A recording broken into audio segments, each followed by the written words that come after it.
제 아들이 고등학생인데요. 이제 학교 마치고 제가 아들 녀석을 태워서 집에 가는 길인데 아들이 이렇게 얘기하는 거예요. 아빠, 어른들은 참 위대하게 보여요. 이러는 거예요. 그래서 왜? 그랬더니 고3을 다 겪었잖아요. 이렇게 얘기하더라고요. 별로 웃질 않으시네요. 학창 시절에는 대학이 인생의 전부 같습니다. 막 수능 시험 잘못 보면 하늘이 무너지는 것 같고 내 인생 끝나는 것 같고 그렇지 않습니까?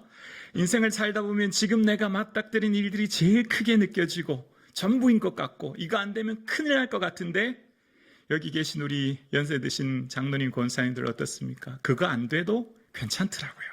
꼭 그 대학 못 가도 다른 대학 가도 인생에 사는데 큰 문제 없고 꼭 반드시 이 직장 가야 되겠다 그러는데 그 직장 아니라도 또 다른 직장 다녀도 괜찮고 꼭 이 여자 없으면 될 것 같은데 헤어지면 또 다른 분 만나서 결혼하고 그런 것을 경험합니다. 그러니까 세상을 살 때 절대 반드시 꼭 하늘이 두 쪽 나도 내 눈에 흙이 들어가도 이런 건 세상에 없더라고요. 지나고 나면 그때 당시는 큰일 같고 난리 나는 것 같은데 지나고 나면 별로 중요하지도 않다는 걸 느끼게 됩니다. 또 어떻습니까? 그때 당시 큰일 지나고 나면 다시는 내 인생에 큰 문제 어려움 없을 것 같은데 또 닥쳐오더라고요. 대학 가면 취업이라고 하는 큰 문이 있고 취업 전에 저는 예비역 형들이 부럽더라고요. 이렇게 예비역 점퍼 입고 오면 해병대 같은 옷 입고 오면 야, 저 형은 어떻게 군대를 갔다 왔나. 남자분들 그런 거 느끼지 못하셨습니까? 군대 갔다 온 형들이 참 크게 보입니다. 또 4학년쯤 되면 취업한 형들 공기업 대기업 취업했다 그러면 부러울 거고 취업해도 또 다음에 결혼한 분들 보면 부럽고 결혼하면 출산해서 애 키우시는 분들 보면 부럽고 그렇죠? 인생을 살다 보면 이거 아니면 큰일 날 것 같은데 하늘이 두 쪽 날 것 같은데 그렇지 않더라고요. 그런데 절대 이것만은 꼭 붙들어야 될 것 한 가지가 있습니다. 세상 것 전부를 합쳐도 무슨 입학, 취업, 결혼, 승진 모든 여러분의 소원 전체를 합쳐도 이것 한 가지 붙들지 않으면 아무 소용없지요. 바로 예수 그리스도를 나의 구주로 고백하고 주를 위해 사는 삶인 줄로 믿습니다. 네, 너무너무 중요합니다. 우리의 인생살이 가운데 그때는 그 일이 굉장히 커 보이고 중요한 것 같지만 지나고 나면 그 가치와 중요도가 또 일부라는 것을 알게 되어집니다. 손톱만한 다이아몬드가 몇 채의 집값을 하듯이 우리가 지금 하찮게 보이는 이 작은 믿음이 우리 인생의 전부가 될 수 있음을 기억해야 됩니다. 여러분, 한국 경제의 큰 획을 이룬 여러분 현대그룹의 정주영 회장 자서전을 읽어보면 참 대단한 걸 느낍니다. 어떻게 이런 일을 이루었나 싶습니다. 옛날 1970년대 중반 석유 파동으로 인해 중동의 국가들이 막 이렇게 오일머니로 돈을 많이 벌 때 중동에서 박정희 정권 당시에 연락이 왔다지 않습니까? 공사를 할 수 있겠느냐. 이제 그때 당시 오일머니로 사회 간접 자본 공사를 막 인프라를 늘려갈 당시인데 그래서 정부에서 공무원들을 중동으로 파견해서 공사가 가능한지 알아봐라 라고 했더니 2주 만에 돌아왔다는 겁니다. 그 보고서 내용은 딱 요약하면 너무 덥고 물이 없어서 못합니다. 이게 결론이었다는 겁니다. 그래서 그때 당시 박정희 대통령이 정주영 회장 전화해서 불러서 지금 물이 없고 더워서 못하겠다는데 가능하겠습니까? 물었더니 할 수 있습니다. 물이 없으면 실어 나르면 되고 공사에 제일 중요한 모래가 풍부하고 낮에는 천막 쳐놓고 자고 밤에 공사하면 됩니다 라고 얘기했다고 하지 않습니까? 그리고 중동의 붐을 일으켜서 경제 발전에 큰 중요한 외화벌이가 됐다고 이야기합니다. 그런데 여러분, 정주영 회장이 85세에 세상을 떠났습니다. 그가 가진 그 많은 돈이 그분의 생명을 단 1분이라도 연장할 수 있었습니까? 그가 많은 수많은 업적과 명성이 그분의 생명이 0.1초라도 연장할 수 있었습니까? 그분이 높게 평가되는 한국 경제사의 큰 인물이 맞습니다. 그러나 그의 모든 업적, 명성, 재물이 그의 생명을 단 0.01초도 연장시켜주지 못합니다. 정주영 회장 참 대단합니다. 그러나 그가 이룬 수많은 업적, 성과, 명성이 있지만 그는 덧없는 험한 인생을 보냈습니다. 왜일까요? 예수 그리스도라고 하는 그 믿음을 잡지 않았기 때문이지요. 오히려 저 강원도 시골의 산골에 새벽마다 교회에 올라가서 예배드리고 예배가를 전부로 사는 시골 할머니, 배운 것도 없고 가진 것도 없어도 늘 내 주를 가까이 부르는 그 할머니가 주님 보시기에 보배롭고 존귀한 성공한 인생이 되는 줄로 믿습니다. 여러분, 우리가 오늘 살아가는 저와 여러분 삶 가운데 무엇을 가장 소중히 여기십니까? 여러분 인생에 지금도 2023년도 무엇을 향해 그렇게 열심히 달리셨습니까?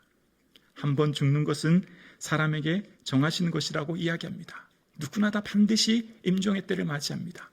그런데 우리는 죽음은 나와 아직 상관없는 일, 남의 일, 먼 나라의 일, 나는 아직 살 날이 멀었어라고 생각하는 경우가 참 많습니다. 그러나 그렇지 않습니다. 다윗이 한 유명한 고백이 있습니다. 다윗은 사무엘상 20장 3절에 이런 고백을 합니다. 나와 죽음 사이는 한 걸음뿐이니이다. 나와 죽음은 한 걸음 앞에 죽음이 있다는 거예요. 죽음을 멀리 있는 것, 나와 상관없는 것이라고 얘기하지 않고 한 걸음이라고 얘기합니다. 여러분 오늘 교회에 오실 때 몇 보를 걸으셨습니까? 수백 수천 보 걸으셨죠. 다 기억도 못 하실 겁니다. 그렇게 한 걸음 한 걸음 걸어가는 것처럼 곧 다가올 것이 죽음이라는 것을 다윗은 고백하면서 아침에 눈이 뜰 때 내게 곧 죽음이 닥쳐올 수 있음을 기억하면서 하루를 시작했다는 거예요. 매 순간 하루하루 한 발짝 한 발짝 걸어가면서도 죽음을 늘 기억했다는 겁니다. 그것이 지혜인 거지요. 어떻게 인생을 살아야 될 것인가를 의미 있게 살 수 있는 힘이 되는 거지요. 여러분, 우리의 삶은 그리 길지 않습니다. 우리의 삶은 주님 보시기에 너무너무 짧아서 하나님께서 우리 인생을 보시기에 입김 같다고 얘기하십니다. 저울에 달면 입김보다 가벼운 존재라고 얘기합니다. 후 하면 사라지는 입김, 수증기, 안개 말입니다. 저울에 달 수 있겠습니까? 불가능하지요. 왜 이렇게 자꾸만 얘기하는가요? 성경은 하나님 나라, 천국이 영원하기 때문이에요. 천국이 영원하기 때문에 그 영원한 천국에 비하면 이 땅은 후 하면 사라지는 입김 같은 인생이 우리라는 겁니다. 그러니까 천국을 소유하는 것은 이 땅의 인생의 99.9%를 소유하는 것이 되고 그 가치 있는 일을 살아가는 게 되는 것이죠. 이 세상 예수 믿는 믿음이 99.9%라면 나머지가 0.01%일 거예요. 그만큼 예수 믿는 게 중요합니다. 그래서 오늘 우리의 살아가는 삶 가운데 예수 믿는 이 믿음으로 인하여 기쁨과 감사가 충만한 이 주일 아침 되기를 주님의 이름으로 축복합니다. 하나님께서 말씀하십니다. 요한복음 3장 16절에 우리를 이렇게 사랑하셨답니다. 하나님이 세상을 이처럼 사랑하사. 여러분, 사랑은 그 사람의 말이 아니라 행동을 보면 알 수 있습니다. 예를 들어 볼까요? 제가 지금 실직을 당했습니다. 그래서 당장 다음 달 끼니 걱정을 해야 됩니다. 그런데 이 소식을 듣고 제가 제일 친한 친구가 저도 모르게 매달 통장으로 50만 원을 붙여준다고 해볼까요? 3개월, 6개월, 1년. 친구야 괜찮아. 너 직장 다니면 천천히 갚아도 돼 하면 그 친구 여러분 평생 잊을 수 있겠습니까? 여러분 전세 상의를 당해서 내가 지금 있을 곳이 없다고 생각해 보십시오. 지금 당장 다음 달 쫓겨나야 됩니다. 그런데 친구가 연락이 왔습니다. 친구야, 내가 대출해서 내가 가진 돈이 없어서 대출해서 얼마를 나한테 입금했다. 그걸로라도 방이라도 구해라고 한다면 여러분 그 친구 잊을 수 있겠습니까? 평생 못 잊을걸요. 우리는 당장 만져지고 느껴지는 현실적인 것들로 우리는 감사해요. 근데 천국이라고 하는 것은 우리가 아직 보여지지 않고 만져지지 않거든요. 우리의 인생은 당장 보여지는 이 땅의 복으로 인한 하나님께 감사합니다. 건강, 재물, 성공, 성취로는 하나님의 은혜를 기억해요. 그런데 영원한 하나님 나라에 대해서는 감사하지 못하는 경우가 있어요. 왜요? 만져지지 않고 보여지지 않기 때문이에요. 그런데 우리는 기억해야 됩니다. 천국이라고 하는 하나님 나라, 그 영광은 값없이 준 게 결코 아닙니다. 우리가 은혜로 받았다고 하니까, 공짜라고 하니까 하나님이 그냥 주신다고 생각하지요? 이처럼이라고 합니다. 바로 당신의 가장 귀한 아들, 독생자 예수 그리스도를 주셔서 우리를 구원했다는 겁니다. 돈이 아니에요, 여러분. 금이 아닙니다. 보석이 아닙니다. 가장 귀한 당신의 아들을 주셨다는 거예요. 여러분 친구들 위해 가장 귀한 거 줘본 적 있습니까? 친구가 어려움 당하고 친척이 어려움 당할 때 얼마를 도와줘 보셨습니까? 거의 없을걸요? 여러분 내가 누군가에게 뭘 도와준다는 거 정말 어려운 거예요. 하나님이 내게 당신의 독생자를 주셨습니다. 그것이 믿겨지고 감사가 충만할 수 있기를 주의 이름으로 축원합니다. 근데 우리가 하나님 받은 이 은혜, 구원의 은혜를 하찮게 여기고 저 방구석에 놓아 그냥 던져버리면 하나님이 기가 막히실 거예요. 기가 막힐 거예요. 당신의 독생자 외아들을 죽여서 우리를 구원해 주시고 영원한 천국 소망을 주셨는데 그 영원한 하나님 나라에 대해서 기뻐하고 감사하지 않고 이것도 없어요, 저것도 없어요, 내 인생은 왜 이래요, 내 인생은 왜 이렇게 가진 게 없어요, 나는 왜 이렇게 살아요 라고 하는 세상 것들로 인하여서 불평이 가득한 삶을 보면서 하나님이 기가 막히게 하실 거예요. 여러분 어떻습니까? 오늘 살아가는 저와 여러분의 삶이요, 지옥을 늘 기억하셔야 됩니다. 지옥을 기억하셔야 은혜가 감사되는 거예요. 나와 상관없는 일이라고요? 아니라니까요. 흑암의 권세에서 건져내사 사랑의 나라로 옮기신 게 주님의 은혜예요. 우리는 원래 흑암의 권세라고 하는 지옥에서 살아야 될 존재입니다. 아멘. 여러분, 이 세상에 지옥을 경험할 만한 곳이 있을까요? 저는 없다고 생각합니다. 그러나 간접적으로나마 경험할 수 있는 것이 육체의 질병이라고 생각합니다. 육체 질병이요. 선배 목사님들의 자서전을 읽어보면 한국교회 큰 획을 그은 큰 이렇게 목사님들, 굉장한 교회 부흥과 성장을 이룬 목사님들의 특징이 있으시더라고요. 한결같은 공통점이 다 죽음을 경험했고 육체에 엄청난 고통을 경험하셨더라고요. 무슨 말기암 환자였다든지 무슨 암이라고 하는 큰 질병이라든지 기타 큰 어려움을 경험했고 그것 때문에 주님의 은혜로 치유함을 경험하신 거예요. 그래서 이분들의 설교에 공통점이 있더라고요. 대부분 천국과 지옥입니다. 이게 거의 핵심을 이루어요. 60, 70년대 한국교회를 이루었던 선배 목사님들의 설교 내용을 보면 그 핵심이 천국과 지옥이에요. 여러분, 믿음의 시작과 끝이 어딥니까? 천국과 지옥이죠. 이것 빼면 성경의 내용은 허무하게 된 것이죠. 이게 알맹이가 되는 거예요. 오늘 함께 예배드리시는 여러분, 나는 정말 지옥의 영원한 고통에서 살아야 될 자였음을, 그런데 그 고통에서 건진받아야 될 자였음을 기억할 때 감사하지 않을 수 없지요. 저는 지옥을 두 가지로 정의할 수 있다고 생각해요. 엄청난 굶주림과 엄청난 고통.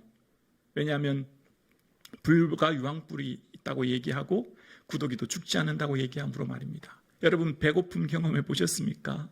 어르신 장로님 권사님들은 경험해 보셨겠지만 저희 세대는 배고픔을 잘 모릅니다.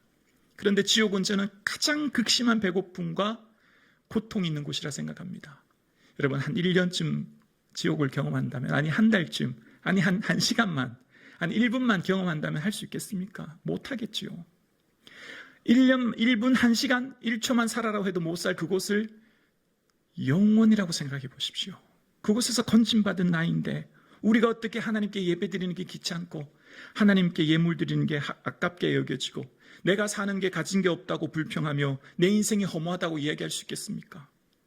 내게 보배롭고 존귀한 예수 그리스도의 십자가 보혈로 구원해 주셨는데 그 대가로 내가 생명을 얻었는데, 그래서 멸망치 않고 영생을 얻게 하셨다고 우리에게 말씀하십니다. 멸망이라고 하는 원어의 뜻은 파괴시키다는 뜻이고요. 그 단어에서 사탄이라고 하는 아볼론이라는 단어가 나왔어요. 요한계시록 9장 11절에 나오는 그 아볼론이라는 단어, 사탄이 이 오늘 본문 멸망이라는 단어에서 기초했습니다.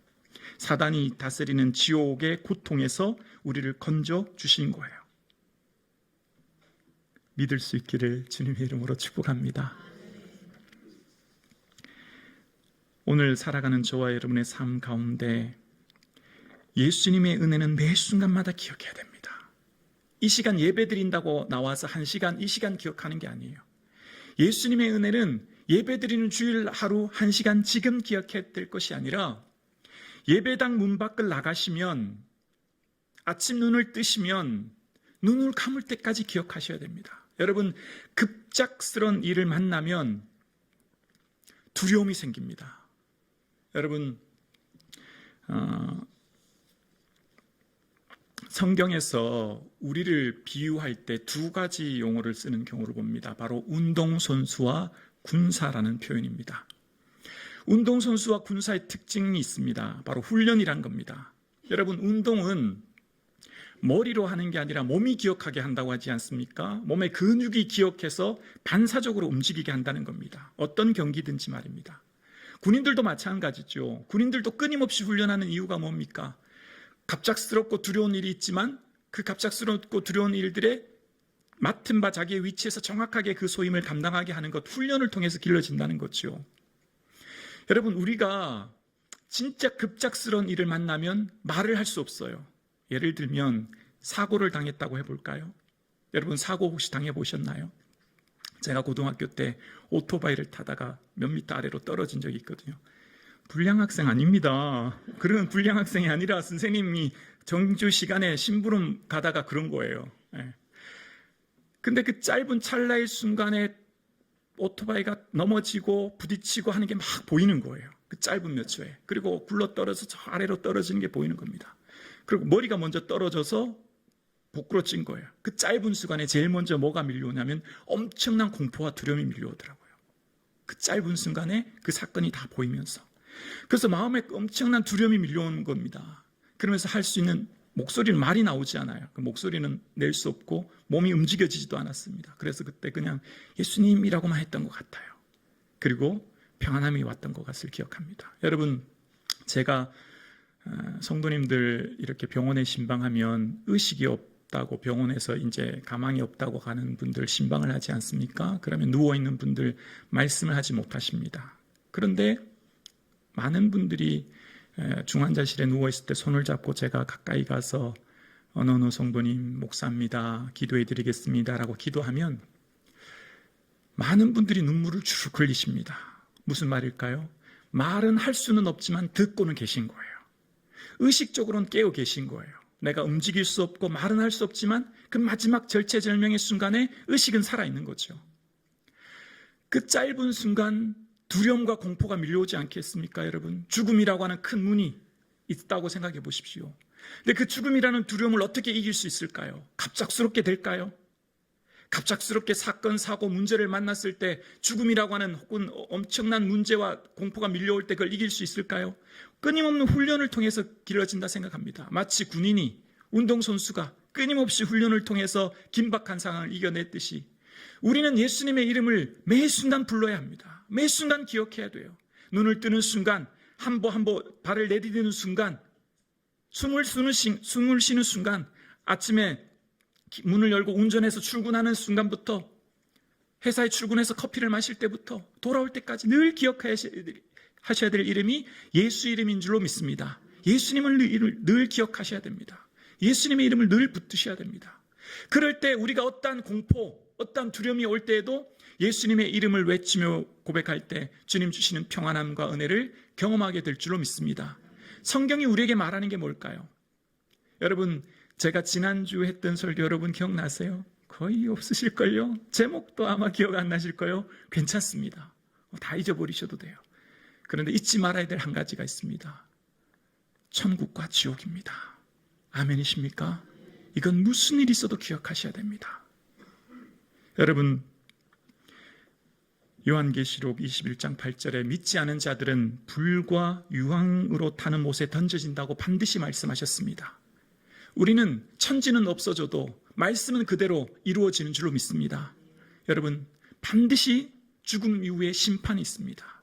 반드시 알곡과 가라지, 양과 염소, 슬기로운 처녀와 미련한 처녀가 나눠지듯이 반드시 나눠집니다.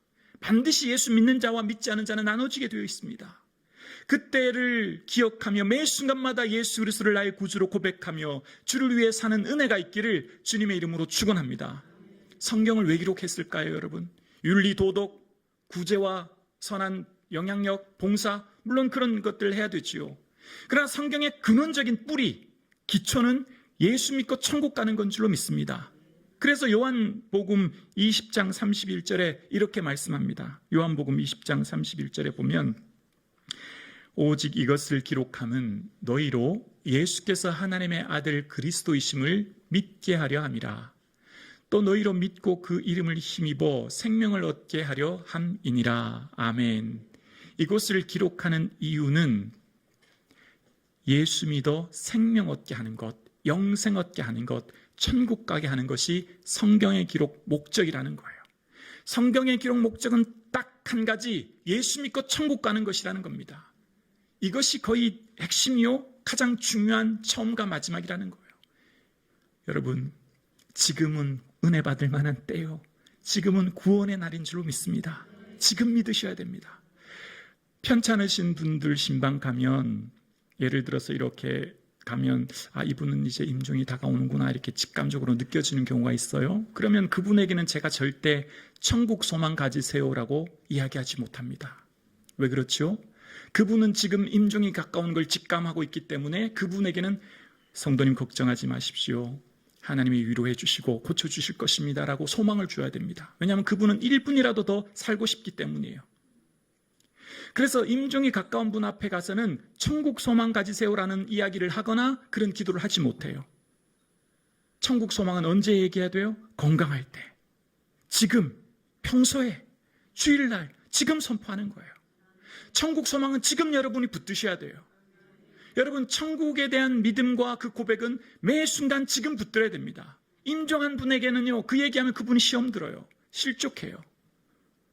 여러분, 예수 그리스도를 구주로 고백하고 내가 믿음 안에 서 있는가를 늘 기억하며 주의 은혜로 감사와 기쁨이 충만하기를 주의 이름으로 축원합니다. 예수님 감사합니다. 예수님으로 인하여 즐겁습니다. 예수님으로 인하여 행복합니다. 예수님이 계셔서 너무너무 기쁩니다. 할렐루야. 이 고백이 저와 여러분 고백되기를 주의 이름으로 축원합니다. 여러분, 오늘 살아가는 저와 여러분의 삶이 많은 사람들이 얘기합니다. 죽으면 끝이지 무슨 천국과 지옥이 있어. 이 세상 살 때 잘 먹고 잘 사면 끝이지. 과연 그럴까요? 고린도전서 15장 19절에 이렇게 이야기합니다. 고린도전서 15장 19절입니다. 만일 그리스도 안에서 우리가 바라는 것이 다만 이 세상 삶뿐이면 모든 사람 가운데 우리가 더욱 불쌍한 자이리라. 바울이 얘기합니다. 생명 바쳐 예수 복음 전하며 살았던 바울이 얘기합니다. 이 세상 100년이 전부이면 우리는 가장 불쌍한 자다. 가장 미련한 자고 가장 어리석은 자고 가장 바보와 같은 삶을 산 자라고 이야기합니다. 뭘 얘기하는 거죠? 이 세상이 전부가 아니라는 거죠. 이 세상이 뿐이면 우리가 가장 바보이고 어리석은 자고 불쌍한 자이지만 보라는 거예요. 죽음 이후에 있을 일들을 이제 기억하라는 거죠. 그래서 바울은 그의 생명, 그의 삶 모든 것을 들여 주를 위해 살아가는 것입니다. 여러분, 우리가 왜 주를 위해 드리는 예물, 봉사, 헌신이 귀찮지 않고 아깝지 않고 힘들지 않을까요? 주님 주신 은혜가 너무 크기 때문이에요. 구원의 은혜가 너무나 크기 때문인 줄로 믿습니다. 뭘 드려도 아깝겠습니까? 예수님, 하나님께서는 당신의 독생자를 내게 주셨는데, 이처럼 우리를 사랑하셨는데 이것보다 더 귀한 것이 세상에 어디 있겠습니까? 그래서 우리가 살아가는 오늘 저와 여러분의 삶 가운데 매 순간마다 하나님 나라를 바라보시며 주의 은혜를 기억하며 사실 수 있기를 주의 이름으로 축원합니다. 오늘 함께 예배드리시는 사랑하는 성도님, 오늘 저와 여러분의 삶 가운데 매 순간마다 예수님 이름으로 인하여 기뻐하고 감사하는 삶이 되어질 수 있기를 주의 이름으로 축원합니다. 일주일에 한 번 예배당에서 예배드릴 때, 일주일에 한 번 예배당에서 기도드릴 때, 일주일에 한 번 주님의 이름을 부르는 것이 아니라 한 걸음 한 걸음 한숨 숨을 쉬며 들이마실 때마다, 눈을 깜빡일 때마다 예수 그리스도를 깊이 기억하며 그 구원의 은혜에 감사하는 저와 여러분 되실 수 있기를 주님의 이름으로 축원합니다.